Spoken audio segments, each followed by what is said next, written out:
Shannon Melendi.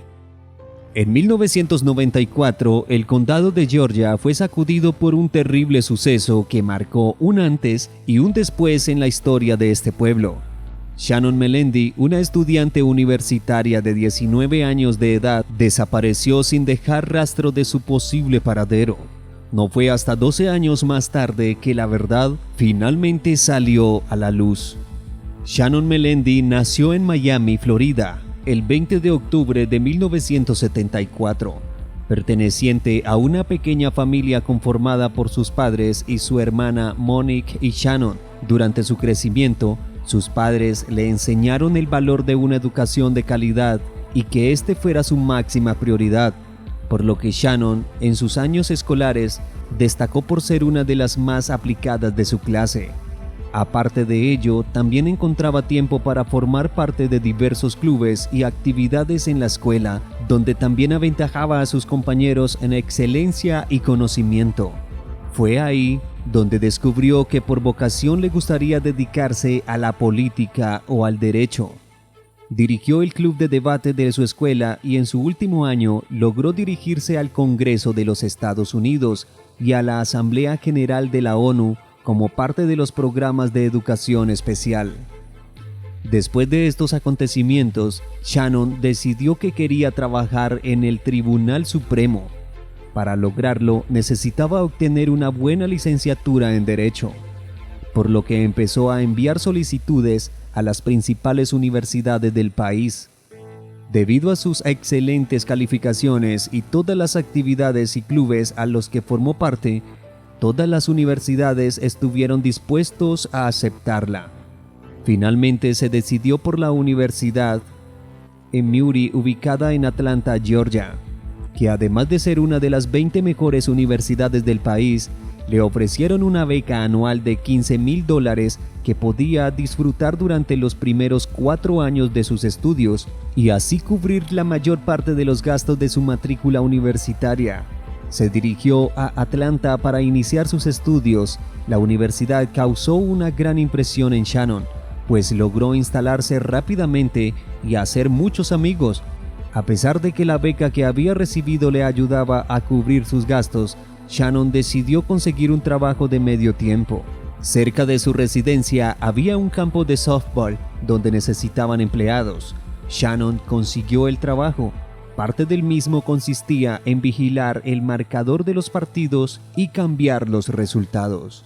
El 26 de marzo, Shannon debió abandonar su trabajo debido a un error de sus superiores.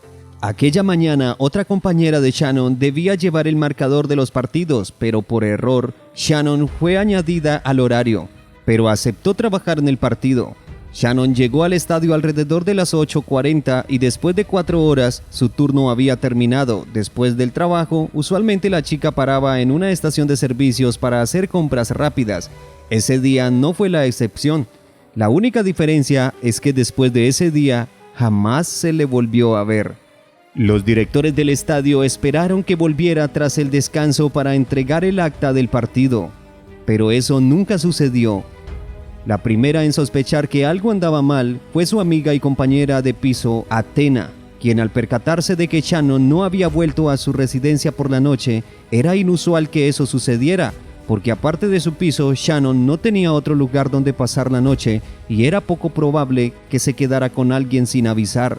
A la mañana siguiente, su compañera de piso decidió llamar a sus padres y preguntarles si acaso Shannon se había puesto en contacto con ellos en las últimas horas. Al momento de la llamada, los padres de Shannon estaban trabajando, así que fue su hermana menor quien estuvo al teléfono y le dijo a Athena que no había hablado con Shannon en los últimos días y que le preguntaría a sus padres cuando volvieran de trabajar si sabían algo de su hermana. Athena, cada vez más preocupada, habló con 2 amigos que tenían en común sobre la desaparición de Shannon, quienes decidieron buscarla por su cuenta a los alrededores del campus. Finalmente llegaron al estadio donde trabajaba Shannon y allí descubrieron algo inquietante.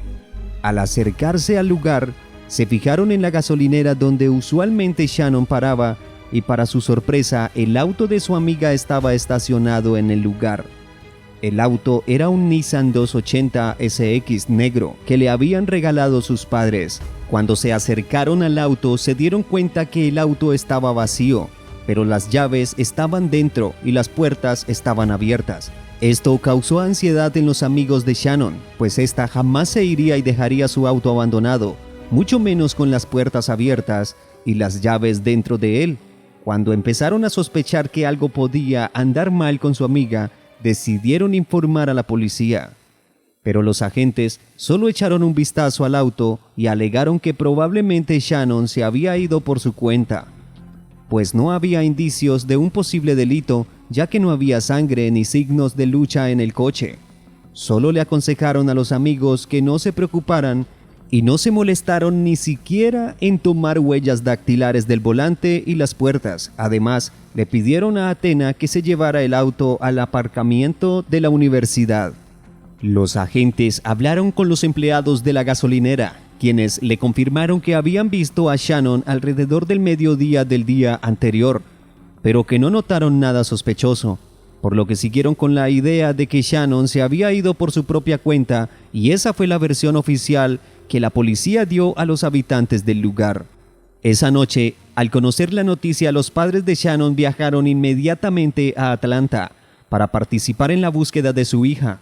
Al enterarse que la policía no estaba interesada en investigar la desaparición, hicieron todo lo posible por cambiar esa situación y en mucho sentido lo consiguieron gracias a Shannon, pues ella había participado ante el Congreso en la organización sin fines de lucro de Jimmy Carter, expresidente de los Estados Unidos.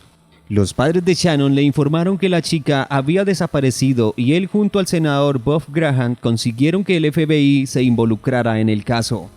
Junto a esto, anunciaron una recompensa de $10,000 a cualquiera que ofreciera información que ayudara a dar con el paradero de Shannon. Asimismo, los detectives identificaron a varios sospechosos entre los conocidos de Shannon, pero pronto probaron su inocencia. 3 días después de la desaparición de la chica, ocurrió algo interesante. Un hombre desconocido llamó a la policía a través del número directo que aparecía en los folletos de desaparición. Afirmó que los periodistas se habían equivocado al informar sobre la desaparición. Dijeron que Shannon llevaba pantalones verdes el día que desapareció cuando en realidad eran azules. Además, el autor de la llamada dijo tener retenida a Shannon y lo haría durante el tiempo que deseara. Hay un punto muy confuso en esta historia y es el por qué no se le dio importancia.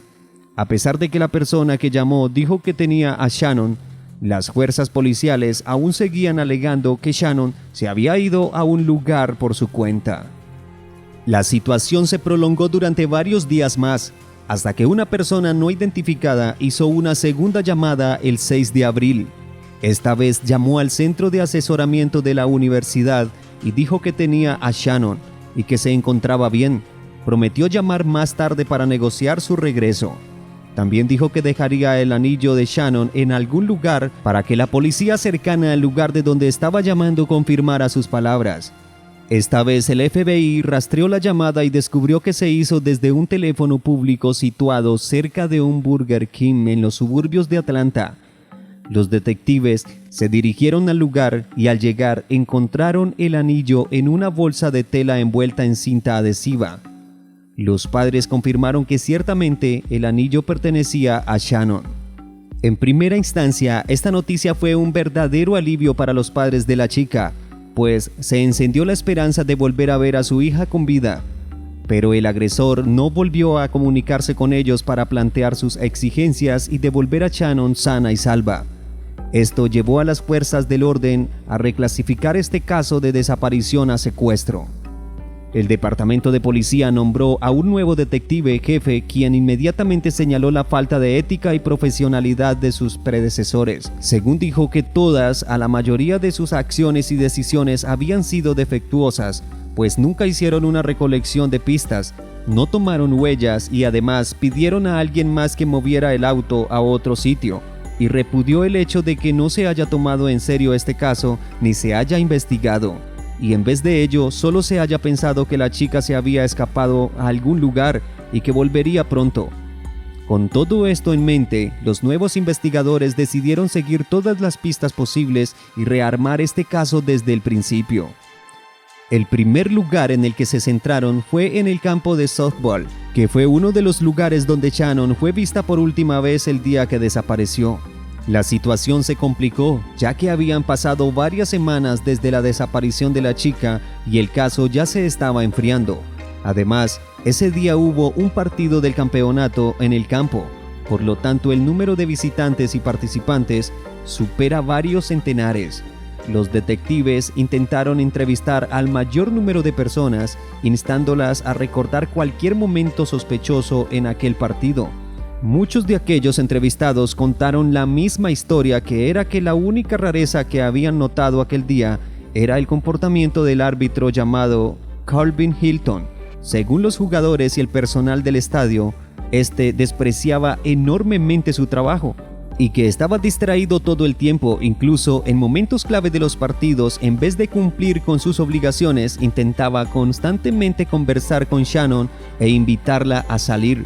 Calvin, también llamado de preferencia por Butch, quien tenía 33 años, trabajaba como mecánico en la compañía local Delta Airlines, mientras que arbitrar los partidos era su afición. Este tenía una esposa y enseñaba en la escuela dominical de la iglesia, por lo que parecía bastante inofensivo. Los detectives descubrieron que Butch abandonó el campo de softball ese día casi al mismo tiempo que Shannon lo hizo. Tras hablar con sus colegas, dieron a conocer algo que les pareció bastante extraño. El día anterior, Butch había pedido a sus compañeros que lo sustituyeran en ese partido, ya que decía tener una cita pendiente ese día.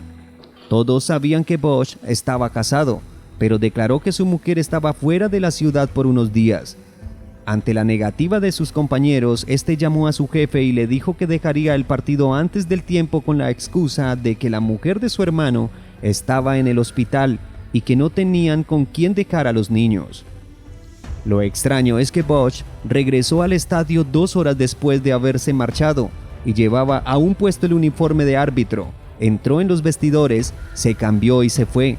3 horas después volvió a regresar al estadio, donde fue visto por uno de sus colegas, quien le preguntó qué hacía ahí, y este respondió que se había olvidado de entregar la nómina al departamento de contabilidad, pero este no llevaba ninguna nómina encima.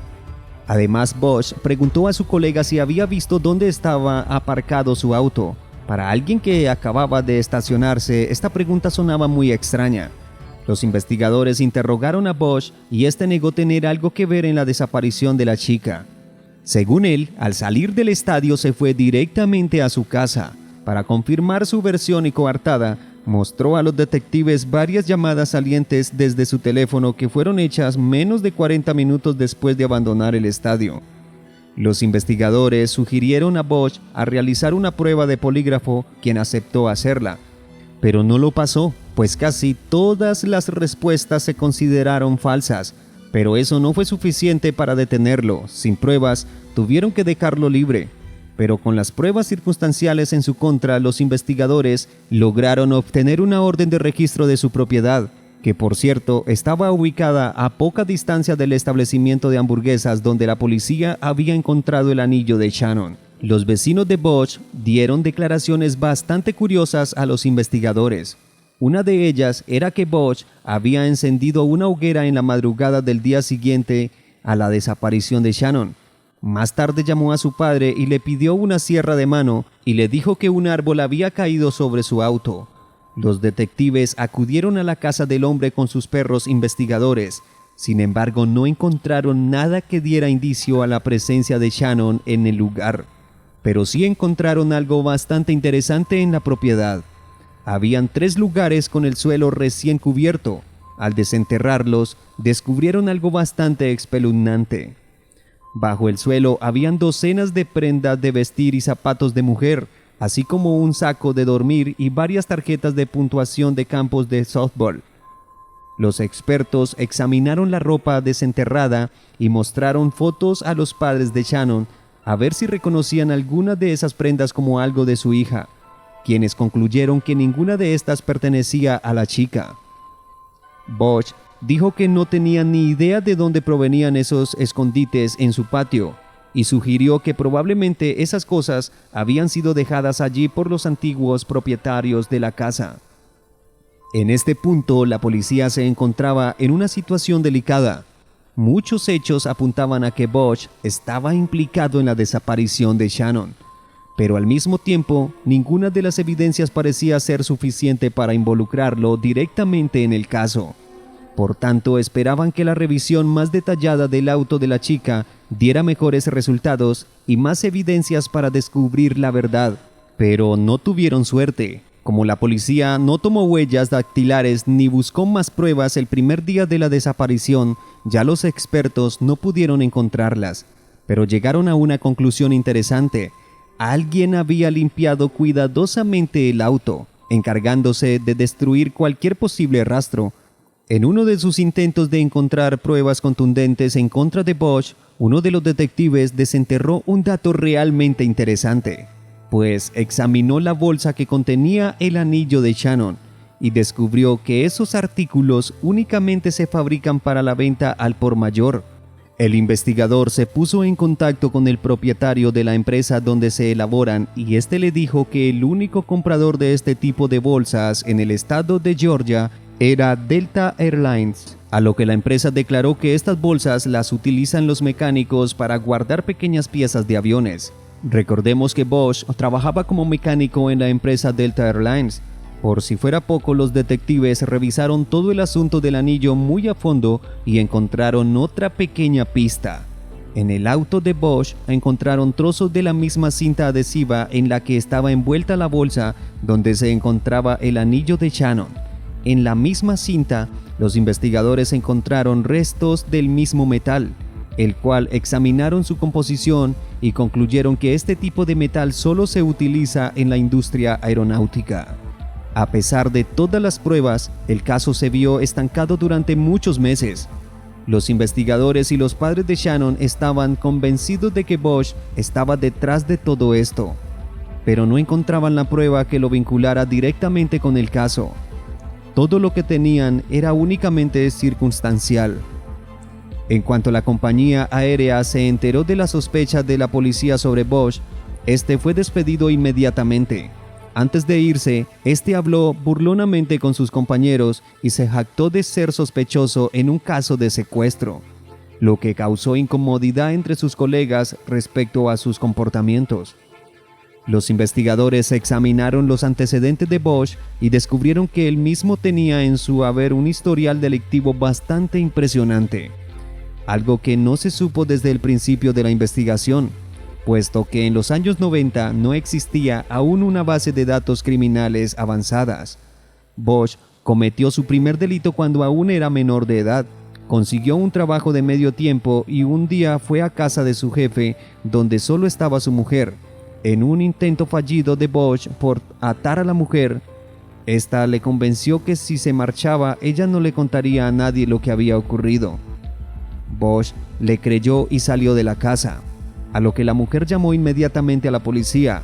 El hombre fue detenido, pero debido a que era menor de edad, solo recibió tratamiento psiquiátrico y fue dejado en libertad. Esto a pesar de que hubiera admitido que había querido abusar de la mujer. Otra de las veces que fue detenido fue por secuestrar a una niña de 4 años cuando éste ya tenía 20 años y una esposa. Llamó a la exnovia de su hermano menor y le dijo que quería conocerla, y le aseguró que su hermano menor estaría con él. Pero este acudió solo a la reunión y le dijo a la chica que su hermano le había pedido que le hiciera un regalo. Le pidió que cerrara los ojos y juntara las manos, a lo que la ató y la llevó consigo a su casa y la encerró en el sótano. Sabemos cómo pudo haber acabado esta historia, pero la esposa de Bosch lo descubrió y llamó a la policía. La chica le contó a la policía que el hombre había abusado de ella y a pesar de ello solo fue condenado a 4 años en prisión. La víctima le contó también que Bosch le había dicho que si no accedía le haría lo mismo que a los 2 anteriores. La libertad le fue dada antes de cumplir la condena. En menos de 2 años Bosch vuelve a casarse. Una nueva esposa que no conocía las atrocidades de la que era capaz su marido. La policía creía que estos no eran los únicos crímenes que había cometido este hombre. La ropa de mujer que había encontrado enterradas en su patio indicaban que podía haber tenido otras víctimas a las que no dejó con vida.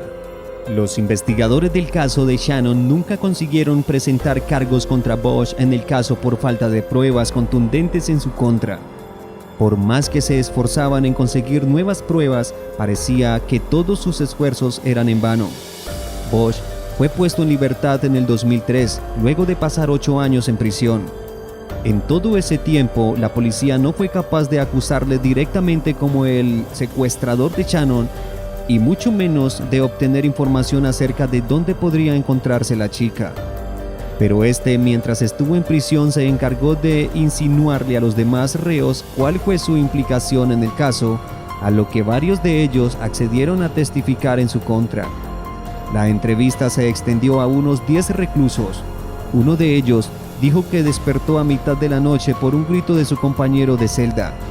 Dijo que Bosch decía entre lágrimas que él no había matado a Shannon y que los demonios de su interior lo habían hecho por él. Le preguntó a los demás reclusos qué posibilidades había de ir a la cárcel por asesinato si nunca se encontraba el cadáver de la víctima, y a uno de los reclusos por poco le confiesa lo que había hecho. Bosch le dijo que salió del campo de Shannon y que la policía había sido muy estúpida al no haber inspeccionado adecuadamente el auto de Shannon. También dijo que jamás se encontraría su cuerpo porque lo había esparcido al viento.